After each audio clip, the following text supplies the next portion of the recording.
In my 6th year of serving in a war zone, my request to return to headquarters was denied again. The reason was simple. Hospital policy didn't allow close family members to work in the same department. Since Natalie Hart and I were married, my return would be considered a conflict of interest. I refused to accept that, so I quietly snuck back to Hartwell to demand an explanation. However, I heard a conversation that made me stop short right outside the administration office. "You've blocked Liam Hayes' transfer for 5 years all because of Noah Bennett," the department director snapped. "Liam ages out next year. This is his last chance to return." Natalie's face remained unreadable. "There's only one transfer slot this year. Noah gets it. Liam can go home and be a stay-at-home husband if he has to. Noah is different. He has ambition." The director slammed a hand on the desk. "And Liam doesn't? His dream was always to work at headquarters." His voice sharpened. "You were the one who had him sent to a war zone in the first place. Now you're blocking his only chance to come back. Noah barely passed his evaluations. He would have been removed years ago if you hadn't kept him under your wing. Do you honestly think you can protect him forever?" For the first time, anger flashed across Natalie's face. "Liam went there as my husband. How much could he have suffered?" Her tone grew icy. "Noah has no connections. If he were sent out there, it would ruin him. I'll take responsibility for Noah's training. I won't let anyone harm him." Outside the door, my eyes burned. I pulled out my phone and called my lawyer. "Draft the divorce papers, as fast as possible. I wasted 5 years all for a woman who had stopped loving me long ago. I no longer wanted to waste any more time on her.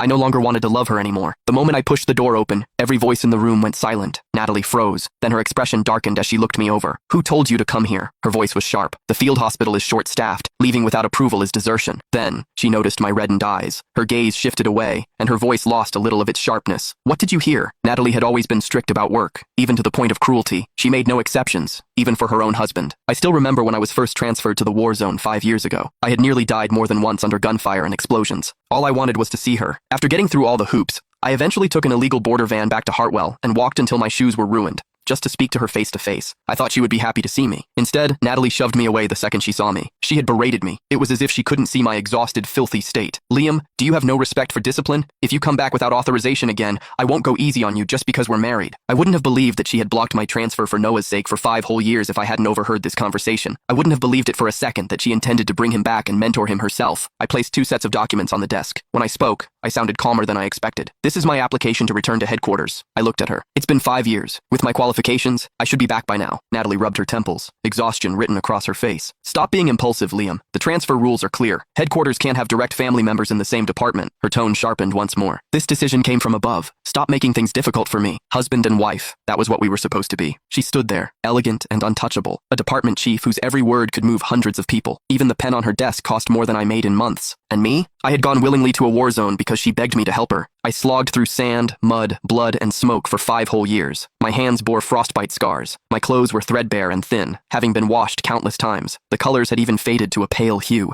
I couldn't grasp which aspect of myself made her life so hard. "I won't make things difficult for you." I pulled the